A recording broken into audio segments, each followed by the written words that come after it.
2024 was an impressive one for TNA Wrestling.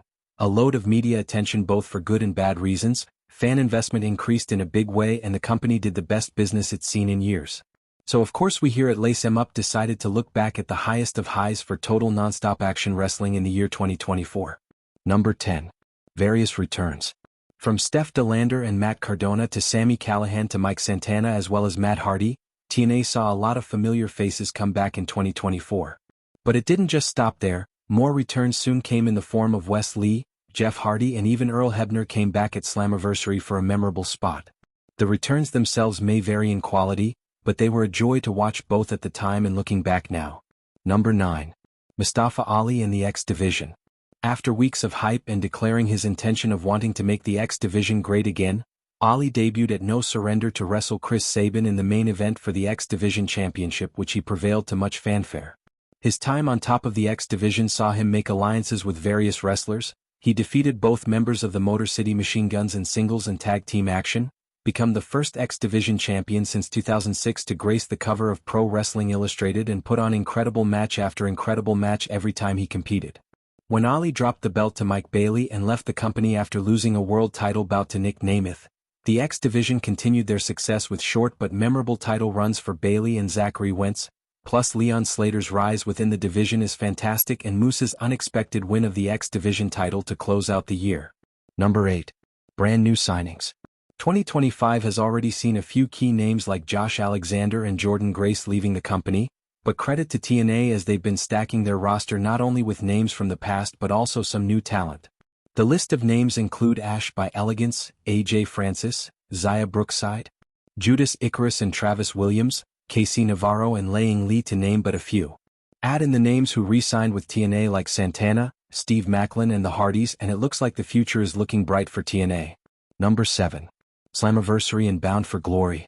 In the wake of Scott D'Amore's exit, the wrestling community, not including the TNA faithful, quickly lost interest. That changed by the summer when TNA got a much-needed boost of good publicity thanks in no small part to some of their pay-per-views and in particular Slammiversary and Bound for Glory. Be sure to check out our website where I rank all of TNA's 2024 pay-per-views from worst to best. Long story short, both shows delivered across the board from an in-ring and production standpoint, plus by the end of them you really got a sense of anticipation for the tapings that would come. Here's hoping this success will continue into 2025. Number 6. The System. While the seeds for this alliance were subtly planted in the months prior, the group we know as The System officially came to existence on the 2024 Hard to Kill pre-show during a backstage interview.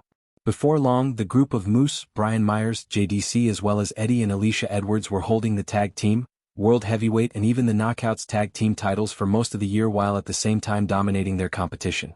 Unlike the main event Mafia where everyone was a former world champion and a main event star, The System allowed its members to work their way back into the main event scene, continued to put on incredible matches and get some much-needed development, especially Alicia Edwards on that last point. Number 5. Jordan Grace, History Maker. Starting off the year by becoming a 3-time Knockouts champion and shocking the world with her presence at the Women's Royal Rumble, Jordan would go on a dominating frenzy against most of TNA's female roster including Trinity, Giselle Shaw, Zaya Brookside, Tasha Steelz and Ash by Elegance. Soon Grace had to find competition elsewhere which led to her appearing on the May 28th edition of WWE NXT where she challenged Roxanne Perez for her Women's Championship, but failed to win the gold. This opened the door to many open challenges which were answered by some of NXT's most recognizable stars for most the summer and autumn until she dropped the belt to Masha Slamovich at Bound for Glory. Aside from having her ear piercings ripped out in not one but 2 different title matches, Jordan Grace's 2024 was largely a success and helped to cement her legacy as one of TNA's all-time greatest. Number 4. NXT/TNA Partnership. While we're on the subject of NXT stars coming to TNA, let's talk about the partnership that absolutely no one expected or believed would happen. Jordan's appearance at the Royal Rumble and on NXT got the wrestling world talking which led to Triple H explaining at a press conference that this partnership would end up benefiting both companies. Soon enough, this partnership would create a level of unpredictability and must-watch TV. Whether it's helping TNA get more exposure to their brand or giving the NXT wrestlers more opportunities elsewhere, the NXT/TNA partnership has benefited a number of wrestlers which brings me to Number 3. Hendry Mania. Joe Hendry's career trajectory changed when he dropped his theme song onto the UK music charts combined with his appearances on NXT.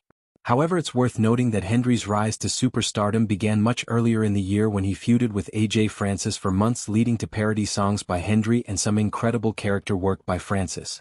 Following his UK music chart success, Hendry would become a worldwide sensation, with everyone, wrestling fan or not, getting in on the fun as they said his name or sang his song. This popularity helped to launch Hendry into TNA's main event scene, where he battled the likes of Kazarian, Josh Alexander and Nick Nemeth, with latter happening both at Bound for Glory 2024 and in the main event of Genesis 2025. Now the TNA World Champion and his not-so-shocking appearance at the 2025 Royal Rumble, the sky is the limit for Joe Hendry. Number 2. TNA's newsworthy January. Right now, TNA is experiencing a level of momentum and popularity it hasn't seen since the Spike TV era, and it first started back in January. After the success of their Hard to Kill event, TNA continued this momentum with signing new stars, a new aesthetic to the staging area, Jordynne Grace at the Royal Rumble, Will Ospreay and Josh Alexander's 5.5-star rated match, and the return of Okada, where he not only competed but finally forgave TNA for their prior mistakes. Of course, Scott D'Amore's departure and the backlash in February severely damaged this momentum, but looking back at it, TNA was getting coverage almost on the same level as other promotions, and this was before their partnership with WWE and Hendry Mania. Number 1. TNA's business success. 2024 might go down as one of the most lucrative years in TNA wrestling post the Spike TV era. Hard to Kill got the ball rolling for the company when they did their largest gate in over a decade. Against all odds saw a big uptick in subscribers to the TNA Plus app. Victory Road had the biggest US attendance figures for TNA show that year until BFG, Plus Bound for Glory, Slammiversary, Turning Point, Emergence and Final Resolution were all sold-out events. And that's what makes 2024 one of the best for TNA wrestling.